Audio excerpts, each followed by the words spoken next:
नमस्कार मित्रांनो, मी भरत गडक पुन्हा एकदा आज मी नवीन व्हिडिओ घेऊन आलेले आहे। आजचा हा व्हिडिओ खास महिला वर्गासाठी आहे, त्यांच्या आरोग्याविषयी आहे। मित्रांनो, माझे व्हिडिओ तुम्ही आवडीने पाहता, मला चांगला प्रतिसाद देता। आजचा व्हिडिओ आवडल्यास शेअर करा, सबस्क्राईब करा। धन्यवाद। श्रमजीवी संघटनेचे संस्थापक आदरणीय भाऊ पंडित, संस्थापिका आदरणीय विदुलताताई पंडित यांच्या विचाराने, त्यांच्या मार्गदर्शनाने त्यांच्या कन्या वसई विधानसभा आमदार स्नेहाताई दुबे पंडित यांनी आदिवासी व कातकरी महिलांना, गरीबातल्या गरीब महिलांना शासनाकडून मोफत सॅनिटरी पॅड मिळावं म्हणून विधानसभेमध्ये मोठा आवाज उठवलेला आहे। महिला दिनाच्या निमित्ताने महिलांमधल्या 4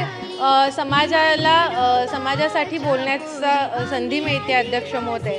पहिली गोष्ट म्हणजे ज्या आपल्या अंगणवाडी सेविका आणि आशा वर्कर ज्या दिवस रात्र आपल्या तळागाळामध्ये जाऊन शासनाच्या योजना पोहोचवण्याचं काम करतात, अंगणवाडी सेविका असतील, मदतनीस असतील, ह्या जे काम करतात त्यांना अजूनही या वाढत्या महागाईच्या काळात या भगिनींना मिळणारं मानधन अत्यंत कमी आहे अध्यक्ष महोदय। शासकीय कर्मचारी म्हणून त्यांना दर्जा मिळणं ही त्यांची जुनी मागणी आहे अध्यक्ष महोदय। त्यांच्यावर ऑनलाईन कामाचा, विविध सर्वेक्षणांचा इतका ताण दिला जातो की त्यांना मूळ कामासाठी वेळच मिळत नाही आणि निवृत्तीनंतर या भगिनींचे आयुष्य अगदी अंधारमय होतं। त्यांच्या हक्काचं पेन्शन आणि चांगलं आरोग्य विमा मिळणं ही काळाची गरज आहे अध्यक्ष महोदय। तसंच आशा वर्कर ज्या आहेत, ग्रामीण भागातील, शहरी भागातील या आरोग्य व्यवस्थेतील अत्यंत महत्त्वाचा दुवा आहे। राज्याच्या सर्व तालुक्यातील आशा वर्कर गावोगावी वाड्यापाड्यांमध्ये फिरत असतात, जनजागृती करत असतात, आरोग्य सेवा पुरवत असतात। अशा आशा वर्कर्सचं मानधन अत्यंत तुटपुंज आहे आणि ते मानधनही त्यांना वेळेत मिळत नाही अध्यक्ष महोदय। माझी तुम्हाला या निमित्ताने विनंती आहे की आशा वर्कर आणि अंगणवाडी सेविका यांच्याकडे सुद्धा लक्ष देऊन त्यांच्या मानधनाचा प्रश्न, त्यांच्या पेन्शनचा प्रश्न सरकारने सोडवावा अशी या निमित्ताने मी मागणी करते अध्यक्ष महोदय। तसंच दुसरा भाग महत्त्वाचा आहे अध्यक्ष महोदय, वयाच्या 12 वर्षापासून ते 45। अध्यक्ष महोदय, मी विनंती करते की इथे महिला भाषण करतायत, थोडंसं सदस्यांनी जर ऐकलं तर खूप बरं होईल अध्यक्ष महोदय।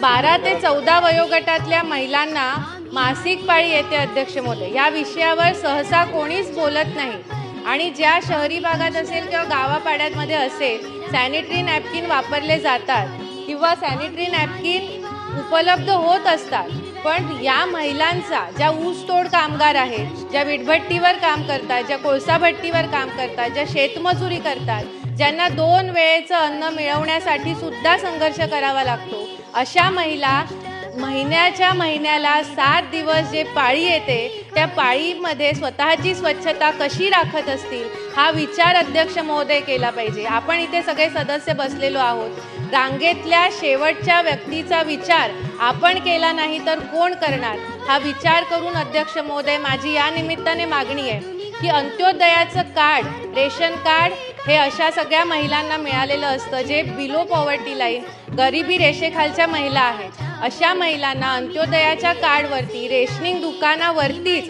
सॅनिटरी नॅपकिन उपलब्ध करून द्यावे आणि त्यासाठी आदिवासी विभाग, महिला बालकल्याण विभाग आणि सामाजिक न्याय विभाग यांच्या समन्वयाने ही योजना बनवण्यात यावी अध्यक्ष महोदय आणि त्यांच्यासुद्धा सुरक्षिततेचा, त्यांच्या स्वच्छतेचा, त्यांच्या आरोग्याचा विचार आपण केला पाहिजे अध्यक्ष महोदय।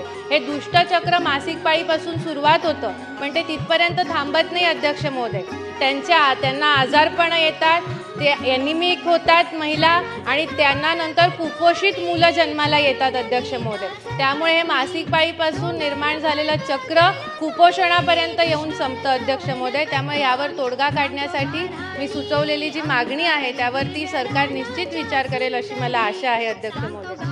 आदिवासी अंत्योदय आणि प्राधान्य रेशनिंग कार्ड धारकांतील महिलांना शासनाकडून मोफत सॅनिटरी पॅड रेशनिंग दुकानावर मिळावे, या मागणीसाठी श्रमजीवी संघटना 16 मार्च 2026 रोजी सकाळी 11 वाजल्यापासून सर्व तहसीलदार कार्यालयावर महिला सन्मान मोर्चा काढला।